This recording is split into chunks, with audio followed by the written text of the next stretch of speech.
Take a moment and consider this scenario. You've spent your entire working life contributing to a system with the expectation of a stable monthly payment in retirement. Then one day, that payment arrives noticeably smaller than what you planned for. Not because of anything you did wrong, but because the system itself is under serious financial pressure. This isn't a distant hypothetical. According to government projections, the Social Security program could face a significant funding shortfall within the coming decade.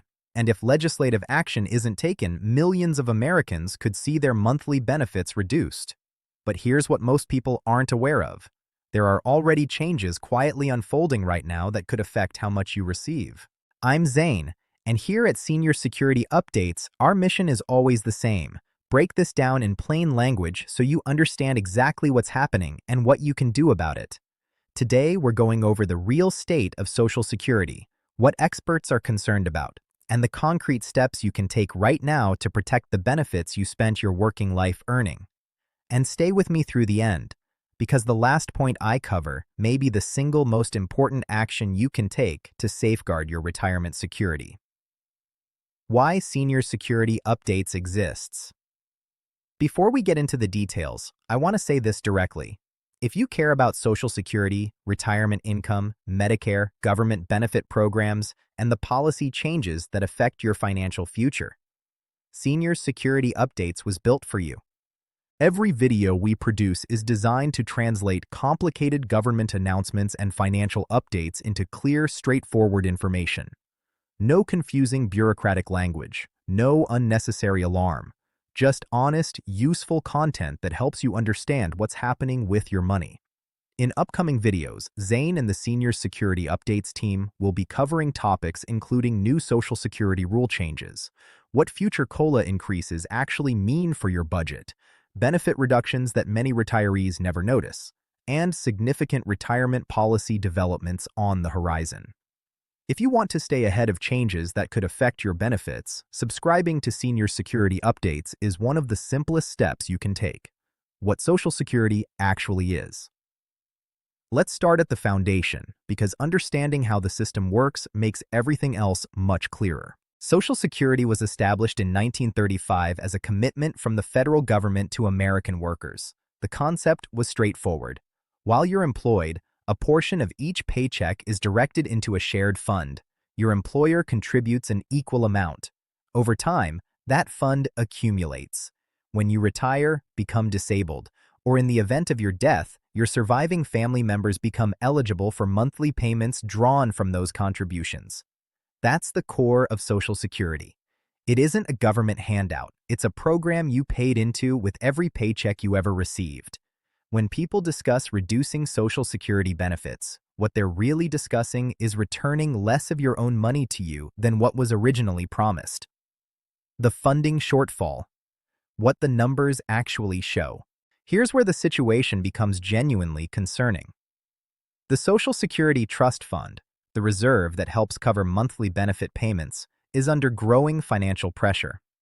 The government's own reports indicate that if current trends continue without any legislative adjustments, the trust fund could reach depletion sometime around 2033 to 2035, depending on the projection source. It's important to clarify what that would and wouldn't mean. Social Security would not disappear entirely on that date. However, under current law, once the trust fund is depleted, the program would only be able to pay out approximately 75 to 80 cents for every dollar owed to beneficiaries. In practical terms, if your monthly benefit is $1,000, you might receive closer to $750 or $800. For someone who depends on Social Security to cover rent, groceries, medications, and utilities, a reduction of 20 to 25% isn't a minor inconvenience. For many households, it would represent a genuine financial crisis. Why this is happening. The contributing factors. Understanding how we arrived at this point helps clarify what solutions might be available. There are several interconnected factors at work. Demographic shifts are among the most significant. When Social Security was first created, the ratio of workers contributing to the system versus retirees collecting from it was dramatically more favorable. Historically, that ratio stood at roughly 16 workers per retiree. Today, it's closer to 3 workers per retiree, and that number continues to decline. A large generation of Americans born between 1946 and 1964 is retiring in substantial numbers. Each day, a significant wave of this generation reaches age 65 and transitions from contributing to the system to drawing from it. The program was not originally designed to absorb a generational shift of this scale. Longer life expectancy compounds the challenge. When Social Security was established, average life expectancy was in the early 60s, and the retirement age was set at 65. Many people simply didn't live long enough to collect benefits for an extended period. Today, average life expectancy is closer to 77 or 78, and many Americans live well into their 80s and 90s. People are now collecting benefits for 20, 25, or even 30 or more years, a duration the system was never engineered to sustain at scale. The taxable wage cap also plays a role that doesn't get discussed enough. Social Security is funded through payroll taxes, but only income up to a certain ceiling is subject to those taxes. In recent years, that cap has been set in the range of approximately $168,000. Income earned above that threshold is not taxed for Social Security purposes. This means that individuals with very high incomes effectively contribute a smaller percentage of their total earnings to the system compared to average workers. Many analysts point to this structure as a meaningful contributor to the funding gap. What's being discussed in Washington? There are active policy conversations about how to address the shortfall, and some of the proposals being floated carry significant implications for current and future retirees. One of the most frequently discussed ideas is raising the full retirement age. Currently, the full retirement age is 67 for anyone born in 1960 or later. Some lawmakers have proposed pushing that threshold to 69 or even 70. In practical terms, this would mean waiting longer to receive your full monthly benefit, and choosing to start earlier would result in an even steeper permanent reduction than under current rules. For workers in physically demanding occupations, the idea of continuing to work into their late 60s simply may not be realistic. Another proposal involves adjusting the formula used to calculate annual COLA increases. Under this approach, the annual adjustment would be modestly smaller each year. While that might not seem significant in a single year, compounded over 15 or 20 years of retirement, smaller annual increases translate into thousands of dollars in reduced lifetime benefits. The retirees most affected would be those who have been collecting the longest, often the oldest, and frequently those with the highest medical expenses. There's also ongoing discussion around means testing. The idea that recipients with income or assets above a certain level would receive reduced or eliminated benefits. While this concept may sound reasonable on the surface, critics point out that the thresholds defining too wealthy can shift over time. Someone with $300,000 or $400,000 in savings is not wealthy by most measures, particularly when that money needs to support 20 or more years of retirement expenses. The long-term implications of means testing for middle-income retirees deserve careful consideration. Hidden reductions already affecting your check. Here's something that doesn't get nearly enough attention.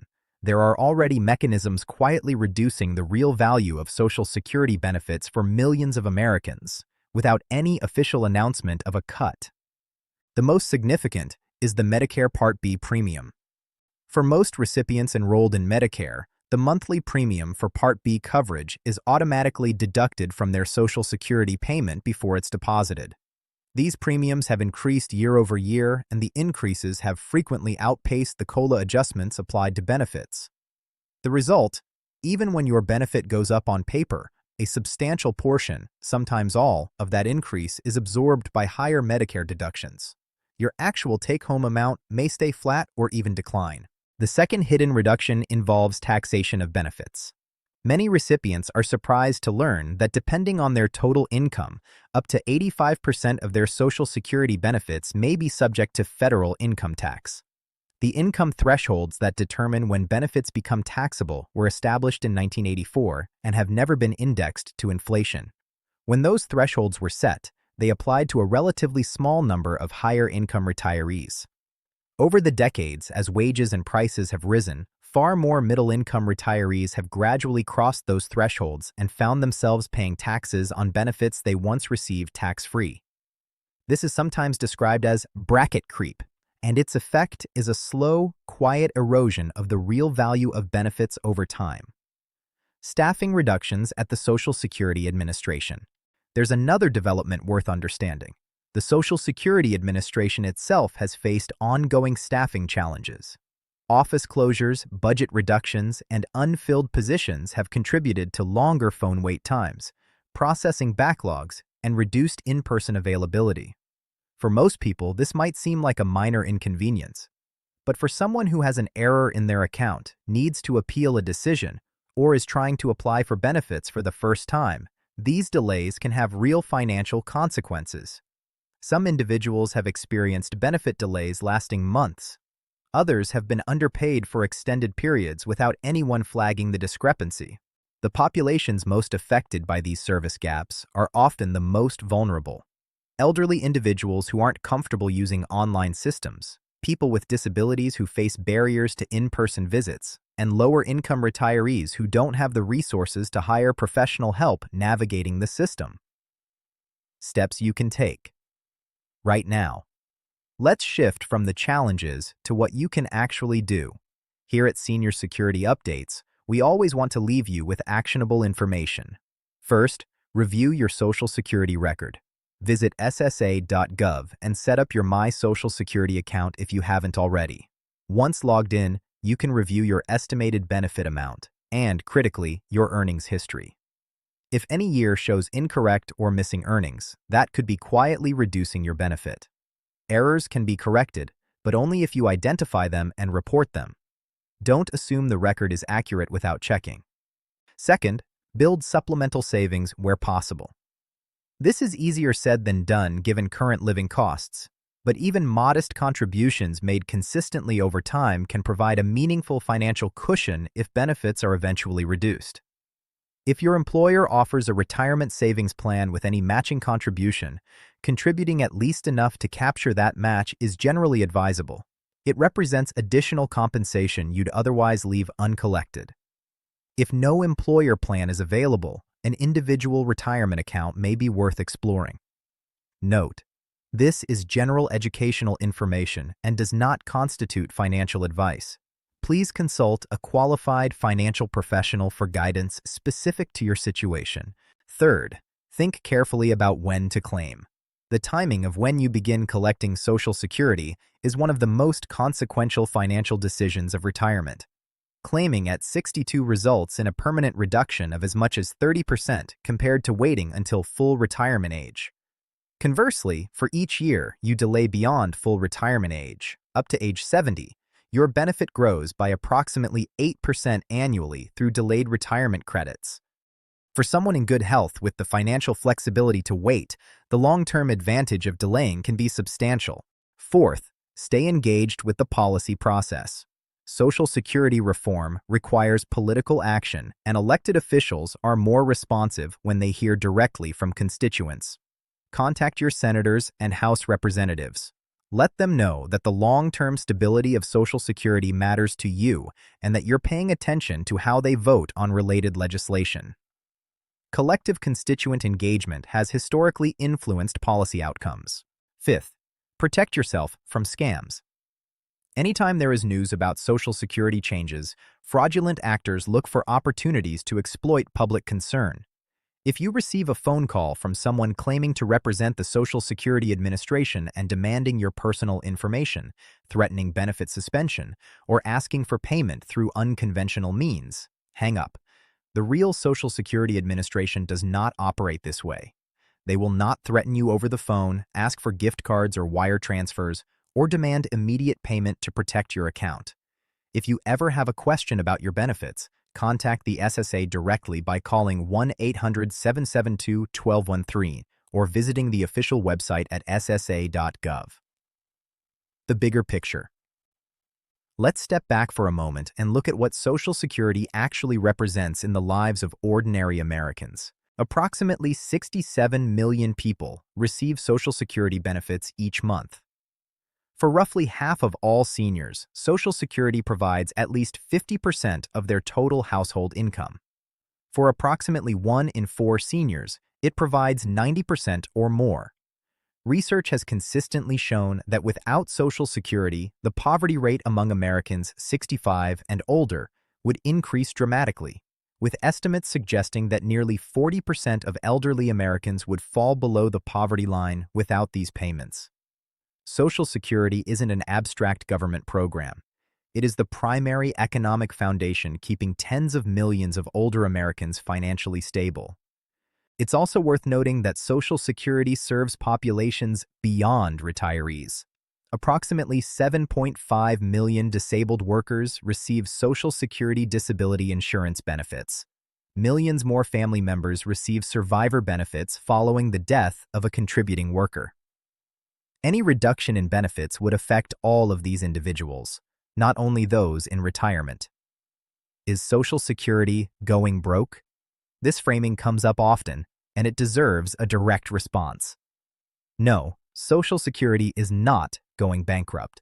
Social Security operates as a pay-as-you-go system. Current workers' payroll taxes fund current retirees' benefits.